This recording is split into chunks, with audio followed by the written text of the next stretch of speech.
Hi there.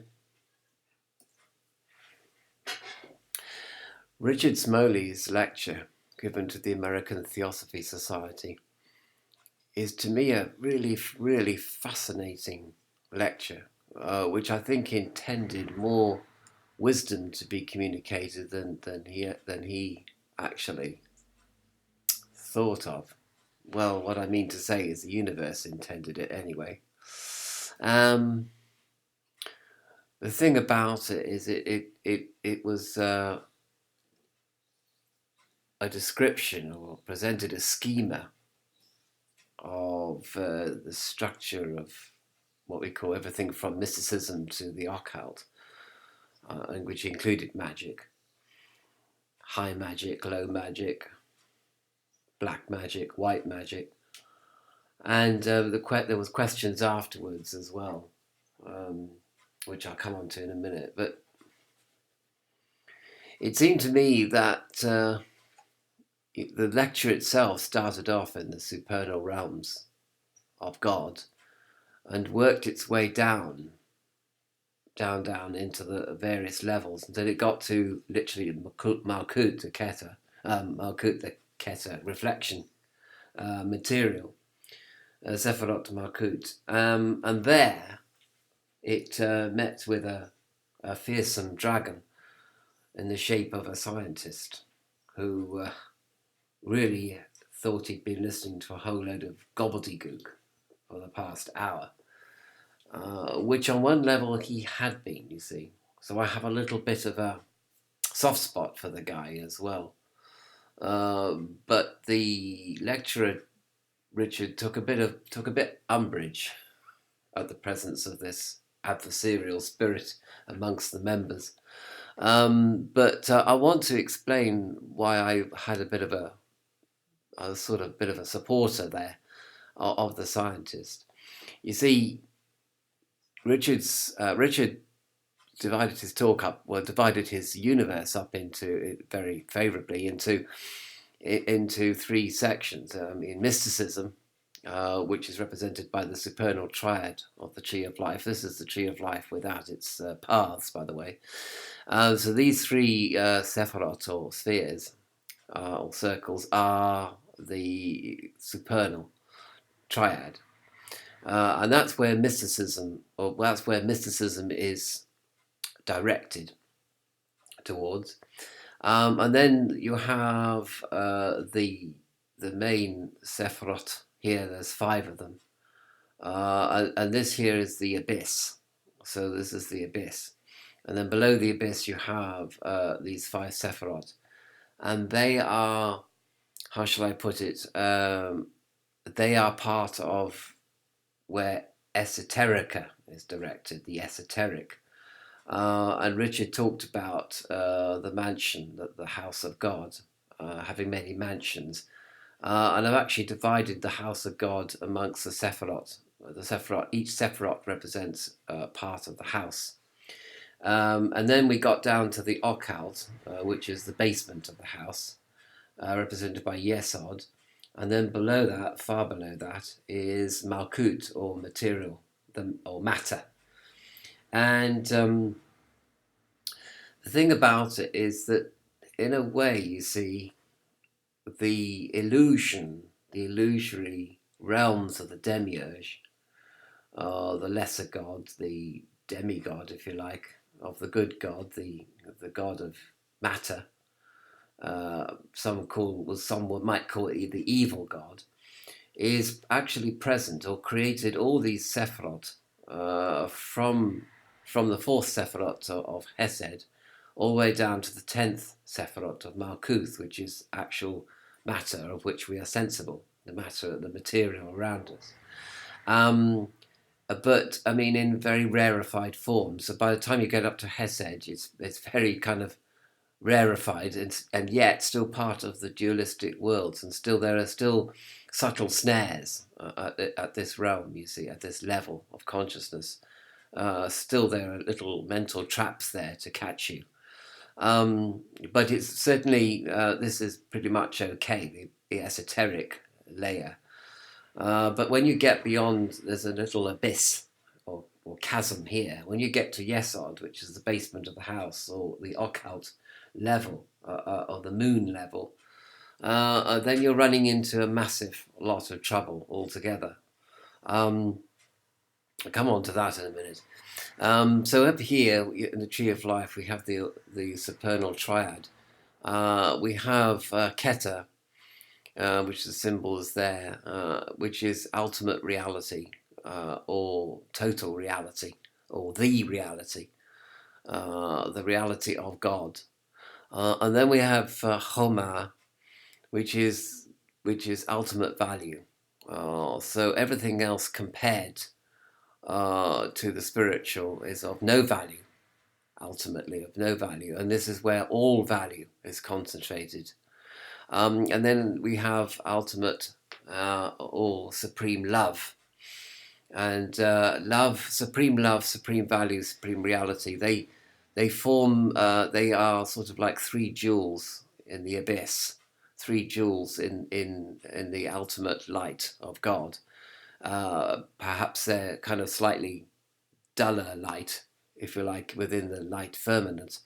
Or maybe they're just three jewels shining in the darkness. It's hard to sort of say which, really.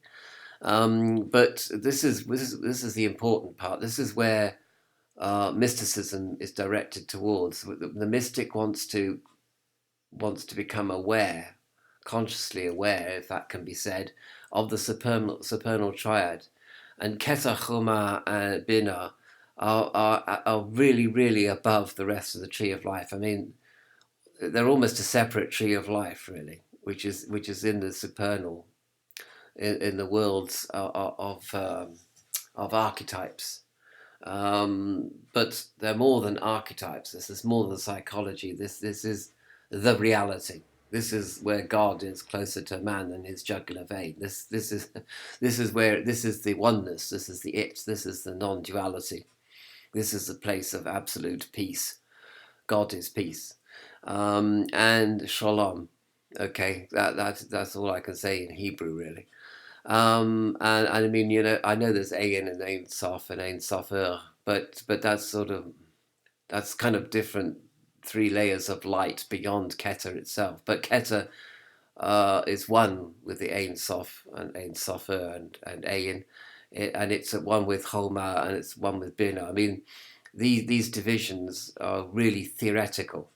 They're just to enable us to get some vague idea of what Keter could be like, but Keter is pretty far above everything else.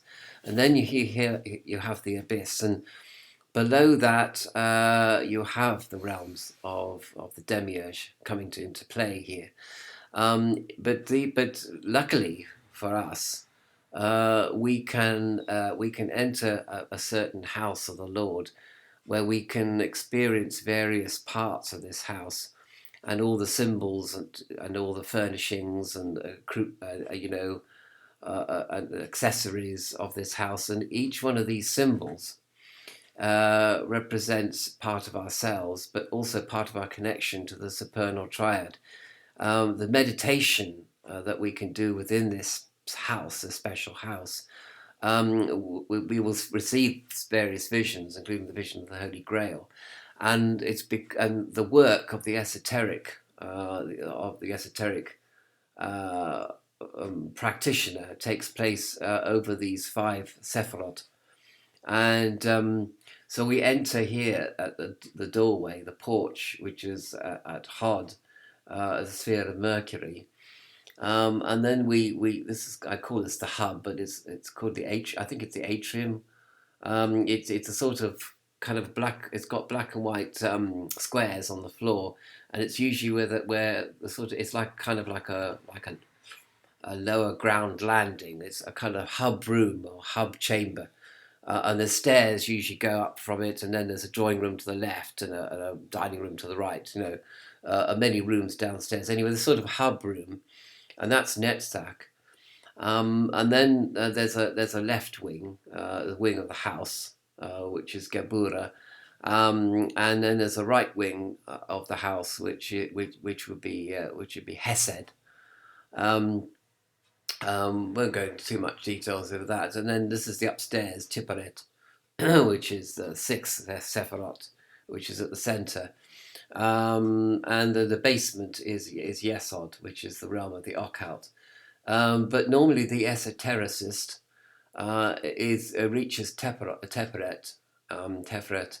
the sixth Sephiroth on the tree of life, which is represented by the sun.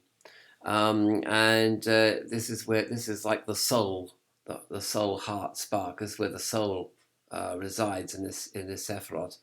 And basically, our consciousness, our higher consciousness, even our subconscious, you can get loads of symbols. All the symbols from these different parts of the house coalesce, basically, at the esoteric level, and they reflect both our deep psychology, but also our deep connection with the supernal Sephiroth. You see, so the esoteric level is very important, and Richard did spend a little time on this part of the esoteric, but then he went down to the ninth Sephiroth, which is Yesod, which is the occult, and there all his troubles began, really, because after that, the whole discussion became more and more dualistic, and he talked about black magic and all this, and it became more dualistic. And then some of the questions from the floor took him into some really strange dualistic lower worlds activities, to the point of was it meme magic of Donald Trump and sorcerers being against him and sorcerers supporting him. I don't. It just went crazy, And then finally at the end, a scientist jumped up and said, "All this is total baloney." He said, "You can't prove any of this under any controlled situation conditions. None of it's you can't repeat any of it over different people. Can't do the same thing. So it has no predictive validity, and you can't replicate. It has no valid replication." And he just, from an empiricist point of view, this is all complete baloney. And in a way, and so he just said, well, there's nothing outside the material world. Matter is all that there is. And in a sense, he's right, because as consciousness, the consciousness at Tiperet is fair enough, because at the esoteric level, you're looking at everything from a symbolic, metaphorical, allegorical way.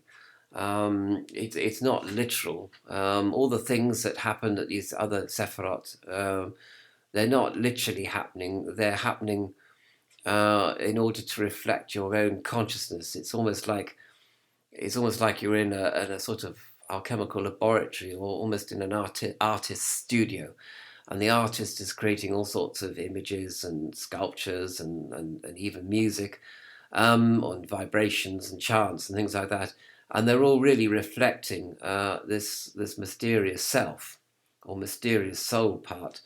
But then when you get down to the occult, then it becomes like, bending spoons and I don't know, creating torpors and telekinesis and all the rest, all the occult stuff, black magic and and trying to describe things using a metaphysical model like astral light. This is the level, the astral level at Yesod, by the way, which is the sphere of the moon, and the moon is a reflection of the sun's light. And it has treacherous qualities about it. Everything, obsessional behaviours come into OCD, all mixed up with things that are our ability as human beings to create patterns, to create connections and associations and meanings which aren't there, which don't actually reflect anything. And we mix the planes more and more and more until we're convinced that we can fly or go through walls or bend spoons or things like that.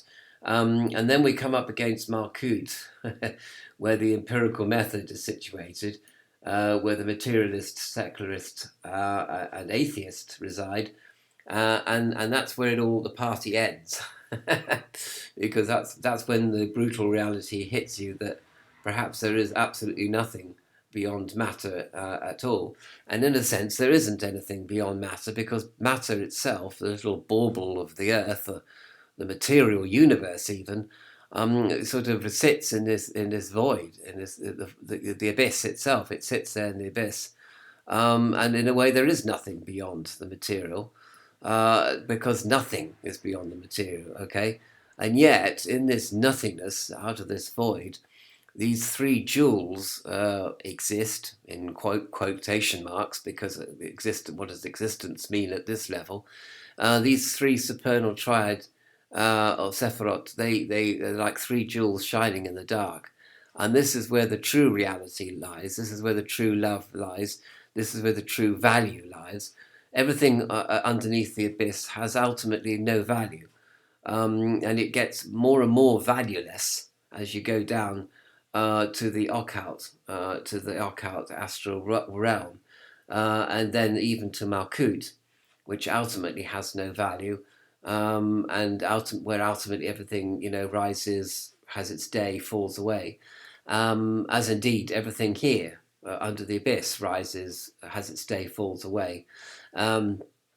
Thoughts arise, thoughts have their energy, thoughts dissipate, and this is the world of the demiurge. So, it's funny because Richard's lecture got more and more taken over by the demiurge, really. It got more and more sort of stuck down in the lower worlds until he reached the lowest world, which is the scientist, the adversarial scientist standing up and saying all this is baloney. If you could prove any of this occult stuff in the laboratory, you'd be a multimillionaire, because you would have found an energy, a power, which science has hitherto not discovered. And if you could really bend spoons, you'd be looking at something which would make you extremely powerful. Now, you could argue that occultists, esotericists, are not looking to be multimillionaires, or not looking for power, but in actual fact, there's a lot of money to be made from the New Age, isn't there? Like, from peddling all these metaphysical ideas. People write books and sell courses and crystals and magic wands and robes and goodness knows what else. There's actually a huge industry based on metaphysics, and the whole thing basically is as illusory and delusory as Malkut, as the material, as matter itself. If you like, underneath the veil of the abyss, everything is materialistically esoteric, if you like. But only the esotericist who's at a certain level realizes that it really is just the metaphysics is really just about the reflection of the self. So here the self is real, the soul is real, and the soul connects you to the ultimate reality, the ultimate love, and the ultimate value.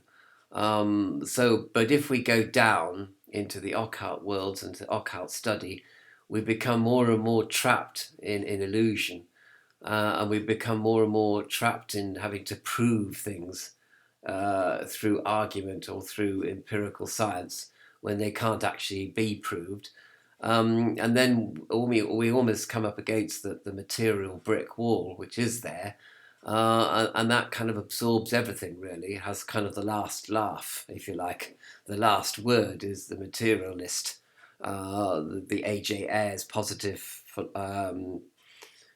materialist, and people like A.J. Ayres and other people like that. They argue against any metaphysics at all, because metaphysics sort of exists as a metaphor, but it doesn't exist as a reality until you get beyond the abyss, where the ultimate reality, which the esoteric just points to, is actually real and existent. Again, what does real and existent mean when you get to this level? When you get to this level of mystical consciousness. Now, a lot of Buddhists out there will say, well, actually, it's all in the mind. Even the supernal triad is in the mind, and that's sort of true as well. Actually, in a way, it is all contained within the consciousness of the human being. But then you've got this perhaps this Ein Sof and Ein Sof Ur, which perhaps point to even beyond Keter itself, which again, perhaps Keter, Choma, and Bina are again reflecting a deeper reality still, if it's possible to have that. And that deeper reality perhaps is the actual supernal realms of the good God. So you could even say that around this region, perhaps a demiurge, there are echoes of the demiurge bombarding, knocking around, and echoes of the supernal world. And this is where they actually meet in the supernal triangle. So I say supernal, but perhaps this is sort of not quite supernal enough, really, even at this rarefied level of Homa and Keter and Bina. But certainly when you get to the occult, you're going sort of into real murky areas, and almost as if Yesod is reflecting Malkut, but Yesod is not reflecting Tipperet, you see, and certainly not reflecting Keter. Or if they are reflections, they're very distorted reflections, like you go into a sort of hall of mirrors where you see yourself being too fat or too thin, kind of distorted mirrors, distorted images. So it was very interesting with Richard's lecture. To me, it actually created the energy of Kabbalah. In a sense, it took the person watching the lecture or listening to it from the supernal triad all the way down to the occult, the murky occult, Yesod, finally to be met with the materialist matter, the materialist scientist, empiricist, at the very end of the discussion. And really, you could say that at that point, in fact, the discussion actually went back up to Keter because Keter exists outside the matter.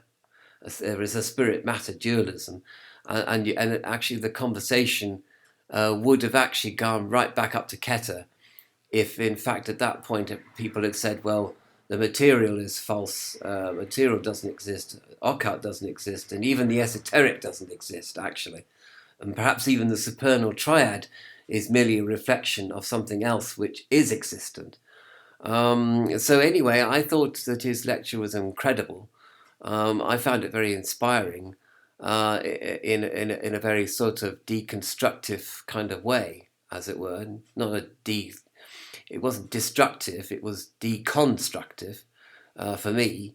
And in the end, I came away thinking, well, creating this video and actually understanding Kabbalah in a way that I'd never understood it before. So that was brilliant. Well done, Richard. And thank you very much for your lecture.